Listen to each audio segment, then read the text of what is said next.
Today on TimesCast, Congressman Anthony Weiner's New York constituents speak out. I would definitely will vote for him again.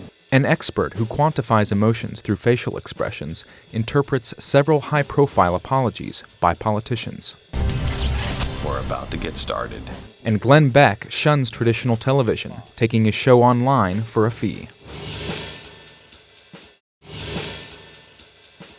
We're here in Austin Street in Forest Hills, Queens, in the congressional district of Anthony Weiner. How are you? Do you live in Congressman Weiner's congressional district? It's a mostly white but diverse area that was one of Congressman Weiner's strongholds in the 2010 election, where he got 60% of the vote. Yesterday, after admitting that he had sexual flirtations online with numerous women and then lied about it, he said he'd leave his political future in the hands of his constituents. So we're here to talk to some of his constituents to see what they think about it. He's just been a wonderful congressman, and I don't know where the hell his mind was. Remember, he has broken no laws, he has not used campaign funds, he has not done anything, because basically he's a very ethical man. He's a good man.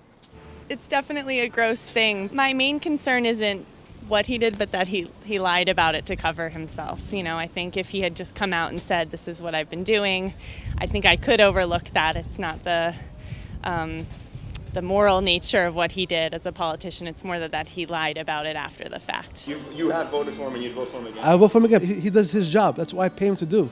I don't pay him to be a good person to his wife or his I mean, it'll be nice to be that way. His personal life and what he believes, what he does at home after 10 o'clock, I wish him best of luck. So I'm here to accept responsibility for this. I'm not asking to shift the blame to anyone else or to any external force or anything else. When Representative Anthony Weiner of New York admitted lying at a press conference Monday, Dan Hill, an expert on how consumers read emotion, was watching closely. I went through the video. There's a 2-minute, 21-second excerpt that's available online. He showed contempt for himself over 30 times in 2 minutes. We're a market research firm that quantifies emotional response using Charles Darwin's breakthrough understanding that in your face you reflect and communicate your emotions, and that the face is the best place in which to do that. So what we do on a day-to-day basis for our corporate clients is to look at people's responses to advertising, to product placements. In this case, when you have a press conference and you're coming out to apologize, you are trying to save your brand, save your career, and you're trying to make the kind of communication that will make people identify with you still. This is a weakness, a deep weakness that I have demonstrated, and for that I apologize. So the sadness that he's showing is kind of the lip, the corner of the mouth pulls up a bit, and you've got this kind of, I call it the Charlie Chaplin smile. It's not just, in a normal smile, you know, you're smiling and the corner of the lip goes out and wide. With a sadness expression, it's on the mouth, it really kind of is more of a wincing smile that comes up like that. He did that repeatedly. Contempt as an emotion is unilateral. It's on one side of the face only. So in his case, showing on the right side of his face, it's often an expression of superiority over others. A lot of people in Congress show it frequently, but in this case, I think it's not superiority to others, but really kind of a condemnation of himself, that he feels he's inferior, that he's scorning himself. What else did he show? The disgust expression is that upside down smile where the chin comes up, the lower lip will protrude.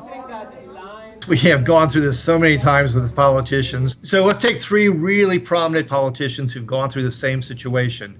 In Spitzer's case, what I noticed was there was more anger. The eyes narrowed in anger. There's a glinting, a harshness to the way in which Spitzer was still fighting back. Clinton, much more mannered. He will sometimes hide an expression by lifting his fingers in front of his face.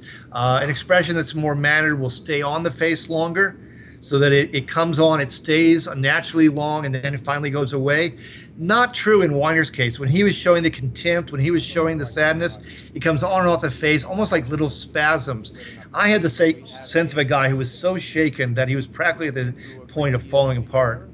And we will weather this. I love her very much, and she loves me.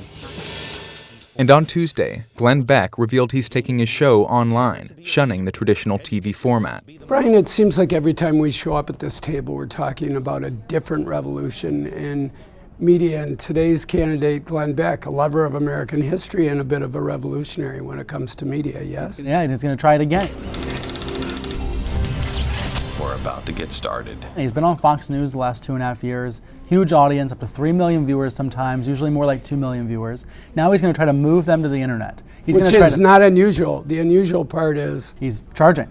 He wants $5 a month to watch his show. He wants $10 a month to watch his whole network. So sort of a post-cable world that he's talking about. And I think he's the first guy to do this first personal brand to go over to the internet. And it can be much more flexible. He doesn't have to have 24 hours of programming. He can have 6 hours of programming at first and then add more later. So it's all a win, except he could get there, flip the switch, and hear nothing but crickets. How wired do you think his audience is? Are they the kind of people they're going to watch television on the web? I think he's going to have to create new viewers. His people have said to me they want younger viewers, they want a younger audience, and maybe this is a way to get a younger audience. They may end up alienating their older viewers, the people who don't know how to port online shows to their television sets. But maybe he can draw in new younger viewers by having programming that isn't just about him. He said if you're a fan of Jon Stewart or The Simpsons, you're going to find something for you on GBTV. So it's going to be web TV. Is it going to be web production values, or will it be that really cool set that he had with all the chalkboards and the great lighting? He's trying to create a cubed chalkboard, but right now they're not sure they're going to have space for it. But they are designing a television studio up on 2nd Avenue. It's going to have network quality, they say. And if that's true, it'll be the first thing of its kind. Well, if it works out for Glenn Beck on the web, maybe there's a shot for me and you to set up a meter somewhere, a nickel a month or something to watch us. A dime? A dime.